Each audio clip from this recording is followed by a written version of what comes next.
She yanked the plug on my pregnant wife's hospital-issued monitor like it was some Halloween decoration, and 6 minutes later, the baby's heartbeat flatlined.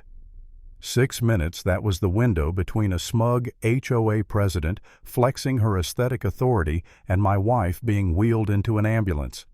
And every second of it was caught on my cameras, time-stamped, undeniable. My name's Gavin Miles, and I never thought I'd end up fighting a war against a neighborhood HOA.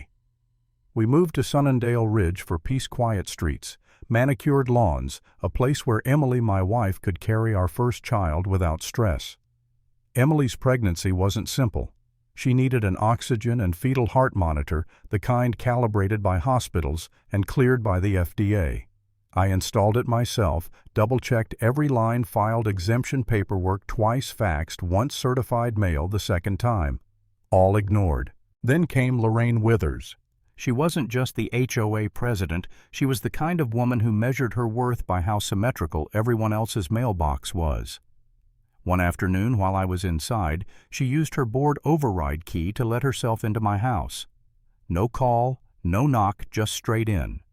She stood over Emily's lifeline, folded her arms, and said it violated exterior uniformity. Then she pulled the plug. Emily collapsed minutes later. By the time the ambulance arrived, I wasn't just terrified, I was furious. You know that feeling when someone's arrogance is so lethal you can't even comprehend it. That was me standing on the porch, staring at a compliance notice fluttering in the breeze. It had Lorraine's signature at the bottom, cropped photo of the antenna, and the words, "Remove immediately," or "Face fines." Timestamp 4:47 p.m. Emily collapsed at 4:53. 6 minutes. 6 minutes of ego that nearly killed my wife and child. I followed the ambulance to the ER, silent, replaying footage from my Planter Hub system. Every step Lorraine took, every flick of her wrist, it was all there. Emily survived because of the backup system I built. If not, I wouldn't be talking to you right now. In that waiting room while doctors worked to stabilize her, I swore this wouldn't end with some half-hearted apology. This wasn't just about me anymore. It was about power unchecked, the kind that turns HOA meetings into kangaroo courts. By the next morning, another notice was taped to our door, sealed in plastic with the HOA crest, final warning, unauthorized equipment violation. No mention of the hospitalization, no acknowledgement of the exemption paperwork, just the same robotic tone, comply or be fined. And when I looked around the neighborhood, I realized how quiet it was. No kids outside, no neighbors chatting, just silence enforced by fear. Later that day, I spoke to Mark Harvey across the cul-de-sac. His wife was recovering from surgery, still in a wheelchair. The HOA had cited them for a permanent structural alteration because of the ramp. Mark told me they called it a violation of elevation standards. It was sturdy, safe, temporary. Didn't matter. Lorraine didn't care if his wife could walk into her own home. She cared that the ramp ruined her precious symmetry. Mark rubbed his jaw and said he couldn't fight them. I looked at him and said, "They think rules make them immune. They don't." That's when I knew this wasn't a one-off. It was a pattern, a system designed to grind people down until they stopped resisting. When the next HOA meeting came, I went. Lorraine stood at the front like a queen behind her folding table, droning on about uniform mailbox sizes. I waited, then stepped forward. She barely looked at me. "Your 3 minutes start now," she said, like she was timing a defendant. I said, "My wife's medical equipment was unplugged during an unauthorized entry into our home. She was hospitalized. That equipment is federally protected. I filed paperwork," you responded, "with a fine." Lorraine gave me a tight smile.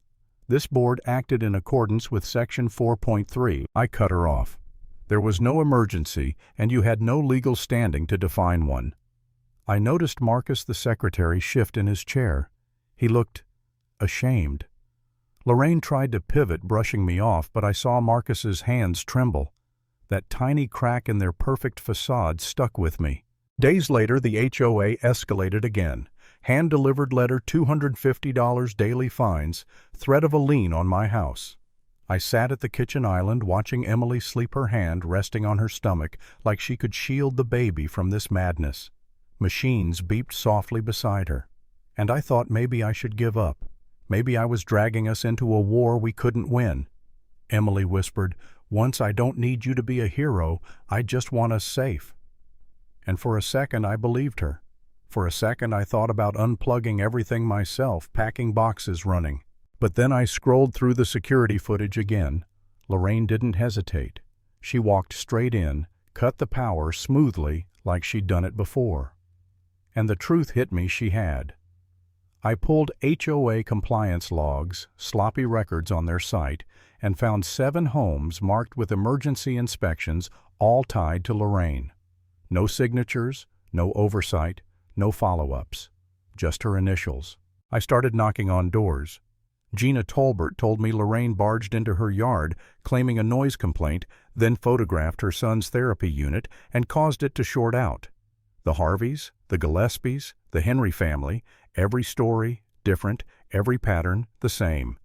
Unauthorized entry, bogus violation, silence. People were too scared to fight. But I wasn't scared. I documented everything, timestamps, footage, statements. And then the breakthrough. Marcus approached me quietly, folder in hand.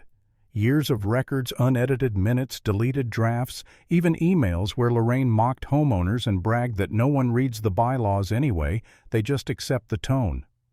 My jaw tightened as I read. Marcus muttered, "I wasn't protecting her. I was trying to stop her quietly." But it was never enough. For the first time I realized I wasn't alone. With Marcus's documents, resident testimonies, and my footage, I called someone I hadn't spoken to since building hospital relay systems, Dr. Ashira Levon. She reviewed the evidence and told me flat out, "This isn't a gray area, Gavin. It's black-letter law." She interfered with essential care. File with state health oversight and adult protections. They'll have no choice but to open a field audit. That's when my doubt cracked. Not into anger, into readiness. Lorraine struck back fast. I got another violation notice. Emergency architectural remediation. In plain English, they'd send contractors to rip out the monitor themselves if I didn't comply by morning. I stormed down to the clubhouse. Inside, lights dim, everything staged, and there was Marcus typing on his laptop. He showed me notes from a secret board session where Lorraine ordered elimination of high-risk visual violations before the city arrives. She knew an investigation was coming, and she was preparing to erase the evidence. Marcus whispered, "She's done this before, just not this big." I doubled my security. Reinforced cables, off-site backups, every clip hashed and time-synced. I wasn't just saving proof, I was building a case file. And when a flash drive mysteriously appeared on my porch with audio of Lorraine instructing board members to falsify reviews, I knew I had the smoking gun. By the time I walked into the city oversight office, binder under my arm, they didn't treat me like a cranky homeowner. They treated me like a whistleblower. Detective Travers confirmed it. My evidence was clean, unaltered, admissible. He said if intent and consequence were confirmed, it could elevate to criminal charges. He looked me in the eye and asked, "What do you want from this?" And I told him, accountability. Not just for me, for every family she silenced. But Lorraine wasn't done. She called an emergency HOA session. Only board members could speak. Residents were meant to sit quietly while she rewrote the narrative. I wasn't about to let that happen. I'd already installed a mic in the rec room's ceiling tile wired through a vent. By the time the meeting started, I was across the street in my truck listening live. Lorraine's voice crackled in my earpiece. First on the agenda, narrative control. She claimed Emily's equipment was unverified, the footage manipulated the medical crisis, coincidental. She handed out printouts of a statement framing me as someone leveraging emotional incidents to destabilize leadership. Then she said, "I recommend we preemptively censure him." Who approves the motion? Silence. And then Marcus's voice. "I object." Lorraine snapped, "You resigned." Marcus shot back, "I rescinded my resignation this morning. And I have minutes, recordings, everything. You held illegal sessions. You falsified votes. And I'm submitting them to the city." I sat in my truck grinning for the first time in weeks. Lorraine tried to force another motion to strip non-compliant properties within 72 hours, and some board members caved. But it didn't matter. I had the recording. By the next morning, I'd sent it straight to Detective Travers. The city moved fast. A public evidentiary session was scheduled in the community auditorium. Residents packed the room. Lorraine walked in face-powdered folder clutched like a shield. The official announced the inquiry, then pressed play on the audio.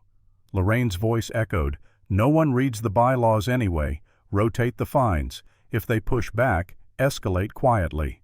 The room didn't gasp. It exhaled like everyone had been holding their breath for too long. And then Marcus stood declaring he had kept every draft, every deleted dissent. He was ready to testify under oath.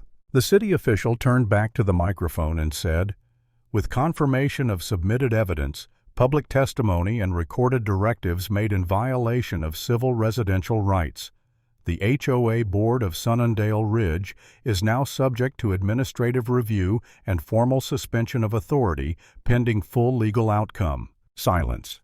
Then from the back row one teenager clapped. Others followed slow but steady. Lorraine sat frozen lips trembling, water glass tipping over her papers. For the first time she had no words, no control, just fear.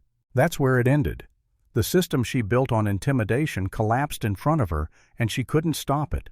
Never underestimate how far one person will go when silence finally breaks.